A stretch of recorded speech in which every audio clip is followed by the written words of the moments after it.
This news is funded by viewers like you. Please support our work at democracynow.org/give. This is Democracy Now!, democracynow.org, the War and Peace Report. I'm Amy Goodman. We go now to Lebanon, where Israeli strikes have already killed at least 25 people today, including a family of 9 in the border town of Shabah, bringing the death toll to over 700 since Israel began its indiscriminate bombing on Monday. Israel's strikes follow a series of explosions involving booby-trapped pagers and walkie-talkies in Beirut and southern Lebanon last week that killed at least 37 people and injured more than 3,500. In an apparent flip-flop, Israeli Prime Minister Benjamin Netanyahu said Israel shares the aims of the U.S.-led initiative for a temporary ceasefire, which has also been backed by France, by Canada, by Saudi Arabia, by UAE, by the European Union and others. This comes after Netanyahu had publicly rejected the ceasefire proposal and vowed Israel will carry on with full force attacks on Lebanon. Netanyahu spoke Thursday as he landed here in New York, where he's scheduled to address leaders of the UN General Assembly. My policy, our policy is clear. We are continuing to hit Hezbollah with full force, and we will not stop until we achieve our goals. First and foremost, returning the residents of the North safely to their homes. Netanyahu's remarks came as the Israeli military reiterated its troops are preparing for a possible ground invasion of Lebanon if tensions continue to escalate. Earlier today, Israeli tanks and armored vehicles were seen crossing Israel's northern border into Lebanon.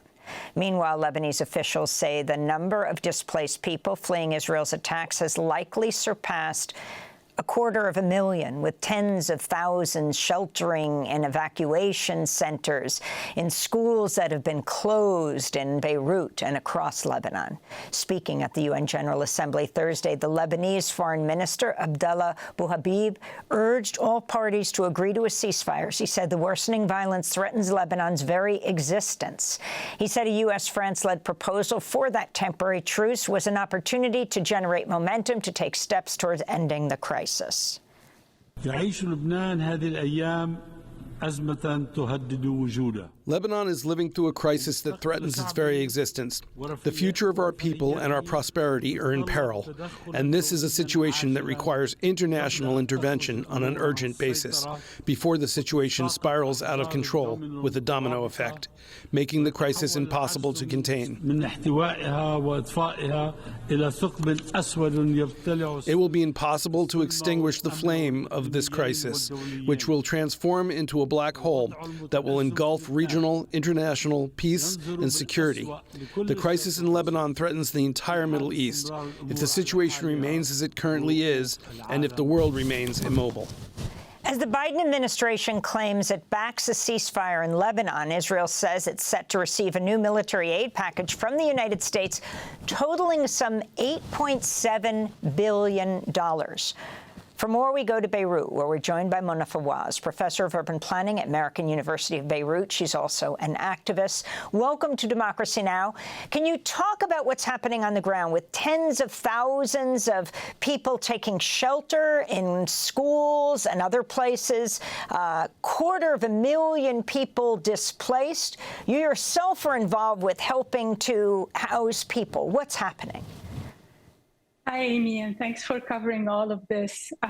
So really everyone here in Beirut is actually in Lebanon is under extreme duress. Since Monday, we've had the Ministry of Health just announced 747 deaths. That is, in 3 days, actually more than half the people killed back in 2006 during the entire war. That means that people fled the south really very, very quickly and the Beqa.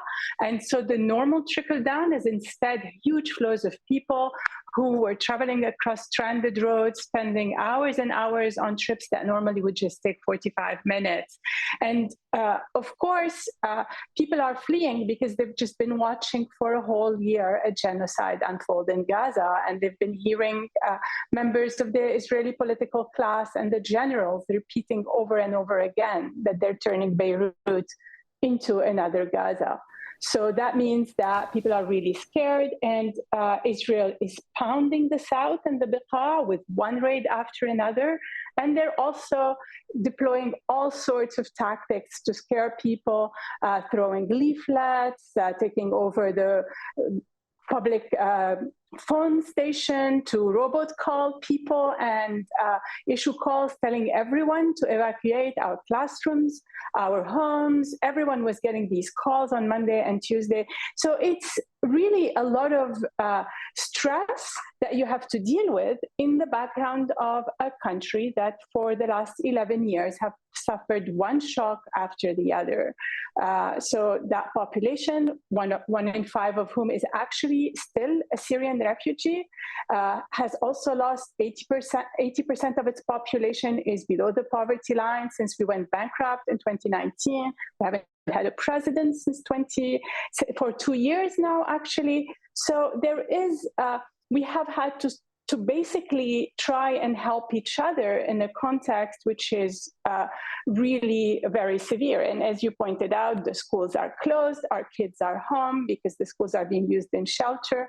1 in 2 schools in Beirut is actually a shelter right now, and more than 40% of all the public schools in Lebanon have been turned into shelter.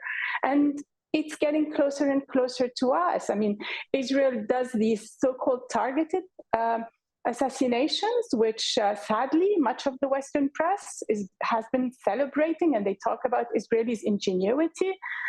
In fact, I mean, it's targeting everyone, it's touching everyone. Just yesterday, there was an attack in Beirut, and it wounded one of my architecture students, and a 4th-year architecture student at the American University of Beirut. So, I mean, these are not fighters, these are civilians. She just lived on the wrong street because Israel decided to do that.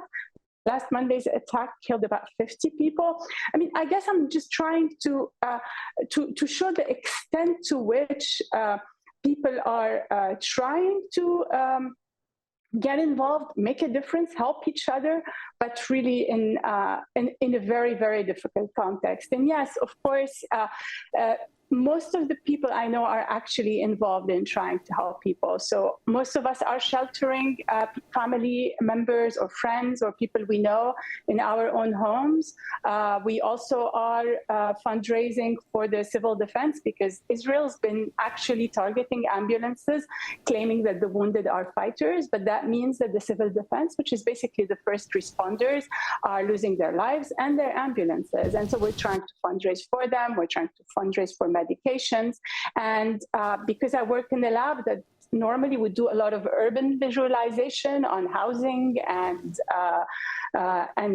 rent, we're actually really mapping the violence and then also all the schools and trying to coordinate the action of solidarity by showing where the schools are, who can take aid where, so as basically the university can play that role of coordination and support for solidarity movements. Israel says it's warned tens of thousands of people, I think even the information minister of Lebanon, to move. They say anyone who's living near a Hezbollah facility or where weapons are stored. How do people know this, Professor Fawaz? Of course, people cannot know where Hezbollah has weapons. And of course, Israel can claim anything it wants. In fact, they've been sending bombs in all sorts of neighborhoods and areas of the country where it's very unlikely that Hezbollah has any weapons. And the point is to basically set people against the party and to basically make it seem as if the war is just the result of Hezbollah's belligerence. In practice, there has been ridiculous videos showing people hiding weapons under their mattresses. It's actually really condescending cartoons oriented towards the Lebanese people, telling them, hey, you know the person who hid the bomb under your sofa? Do you remember that guy? He was a Hezbollah. This is ridiculous. I mean, people don't know, and that is actually increasing the fear. And it's basically meant to be divisive, because the Lebanese society at the base is already quite divided on many issues, and also to put people under more duress, to just say, okay, we surrender, you can do whatever you want. No one can ever say no to mighty Israel and its sponsors. Finally, you're a professor of urban planning. Can you explain the scale of the destruction in Lebanon due to Israel's attacks right now? You're documenting the frequency of the attacks, the demolition of infrastructure. We just have a minute. Well, since last October, we have been documenting the strikes on a daily basis and showing where they go and how, and our evidence is very clear. It shows that Israel has hit Lebanon until last week 4 times more often and way deeper. In the last week, of course, the numbers have gone up the roof, and it is impossible to count how much of the demolition has actually happened. So we are working to geosat that, because as in previous wars, we will have to support the effort of reconstruction. But some of the villages on the edges of Lebanon are basically fully flattened. I want to thank you for being with us. Mona Fawaz, please stay safe, professor of urban planning at the American University of Beirut. Democracy Now! Is funded by viewers like you. Please give today at democracynow.org/give.